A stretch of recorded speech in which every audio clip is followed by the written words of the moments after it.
কে? আল্লাহ। আমাদের অভিভাবক আল্লাহ। আল্লাহকে অভিভাবক হিসাবে গ্রহণ করে এবং ঈমান আনে। ইখরিজুহুম মিনাজ যুলুমাত, আল্লাহ তাআলা ইখরিজুহুম তাদেরকে বের করে দেন।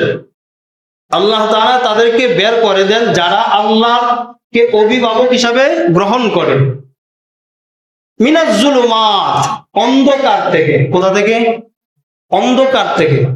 আল্লাহু ওয়ালিউল্লাযিনা, যারা আল্লাহকে অভিভাবক হিসাবে গ্রহণ করে। ইখরিজুহুম আমানু, এবং ঈমান আনে। ইখরিজুহুম, আল্লাহ তাদেরকে বের করে দেন। মিনাজ যুলুমাতি, মিনাজ যুলুমাতি, অন্ধকার থেকে। অন্ধকার থেকে, গুমরাহির পথ থেকে, বিপদগামী পথ থেকে বের করে দেন। ইলান নূর, আলোর দিকে। সুবহানাল্লাহ। কোন দিকে? আলোর দিকে। জান্নাতের রাস্তা দেখায়, মুস্তাকিমের পথ দেখায়। এই দায়িত্ব নিয়েছেন কে? আল্লাহ। আল্লাহ বলছেন আল্লাহু ওয়ালিউল্লাযিনা আমানু, যারা আমাকে অভিভাবক হিসেবে গ্রহণ করবে এবং ঈমান আনবে। ইখরিজুহুম, আমি তাদেরকে বের করে দিব। মিনাজ যুলুমাত, অন্ধকার থেকে তাদেরকে বের করে ইলান নূর, আলোর দিকে তাদেরকে আমি সঠিক রাস্তা দেখিয়ে দিব এবং আলোর দিকে নিয়ে আসবো। সুবহানাল্লাহ।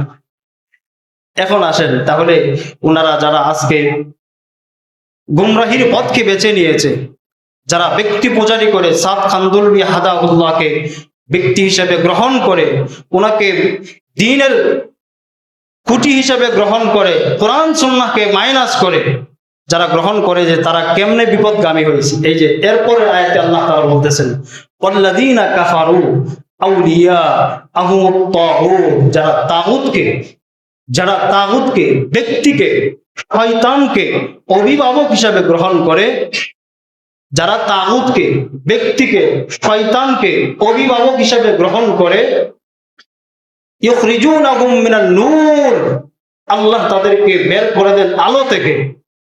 আল্লাহ তাদেরকে আলো থেকে বের করে দেন ইলাজ যুলুমাত, অন্ধকারের দিকে নিয়ে যান। কি করেন? প্রথম কথা, যারা আল্লাহকে অভিভাবক হিসাবে গ্রহণ করে, আল্লাহ তাদেরকে অন্ধকার থেকে আলোর দিকে নিয়ে আসেন।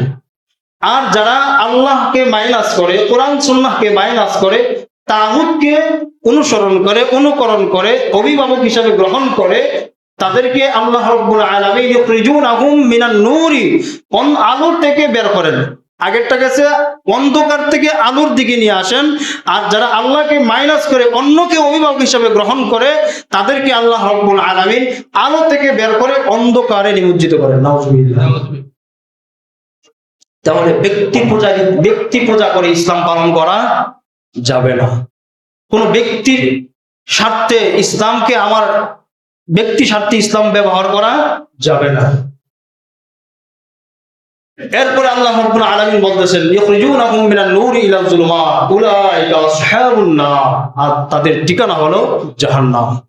হুম ফিহা খালিদুন, যারা চিরস্থায়ী সেখানে বসবাস করবে।